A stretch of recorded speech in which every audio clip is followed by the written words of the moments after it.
everyone. 2K Sports brings you the NBA. This is Kevin Harlan. I'm joined by Clark Kellogg and Steve Kerr as we get set to bring you all the action. Now a chance to check out tonight's starting lineups. First for New York, Felton is out there with Iman Shumpert. And in the middle, the 2012 Defensive Player of the Year, 7'1" rebounder, shot blocker, and leader Tyson Chandler. Then it's Anthony, and it's Bargnani in at the 4 slot. And then for the Boston Celtics, Rajon Rondo is out there with Jordan Crawford. And it's Kelly Olynyk out of Gonzaga, a 7-footer with inside-outside offensive skills.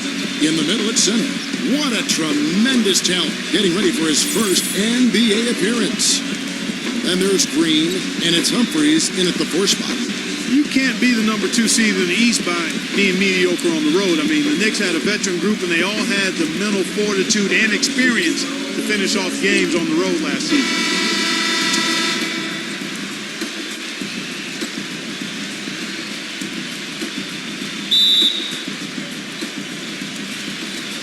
And so off the tip, it's New York. Here's Shumpert, and it's blocked by Crawford. And it's out of bounds to New York. They'll retain possession.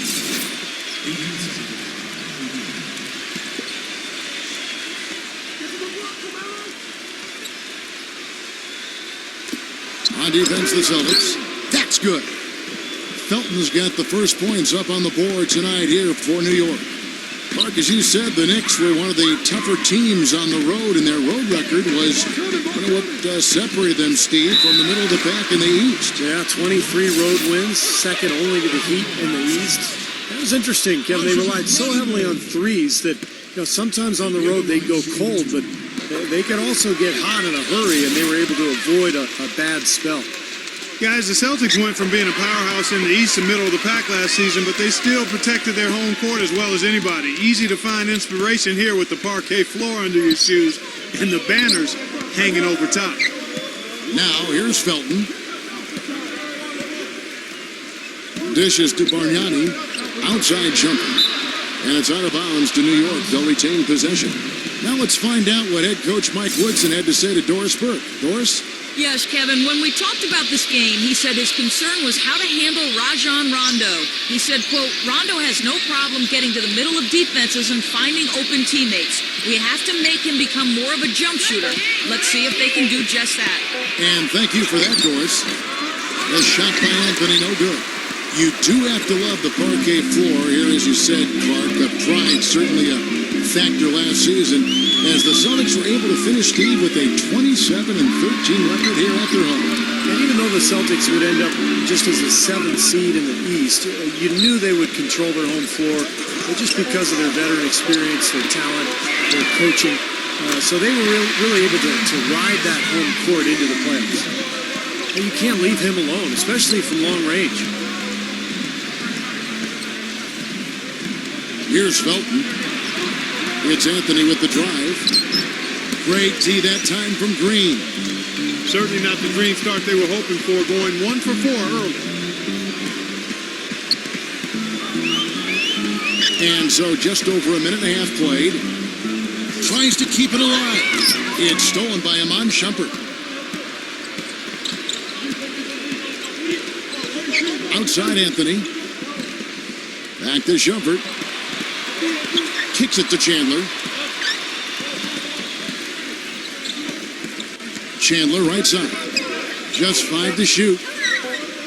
And it's Rajon Rondo with the foul. That's his first foul. Looked to me like the defender didn't get squared up and get his feet set. Good work by the officials. A nice call. That play can be tough to judge sometimes.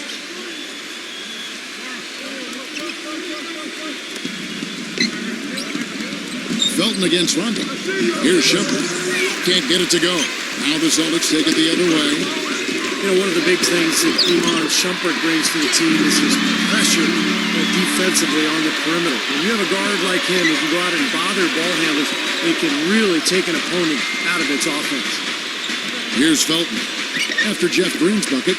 And here's Bargnani outside. But they'll get another chance. Chandler, the pass to Bargnani. Outside, Felton.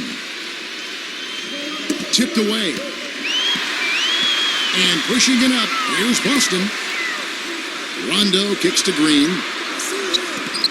Back to Rondo.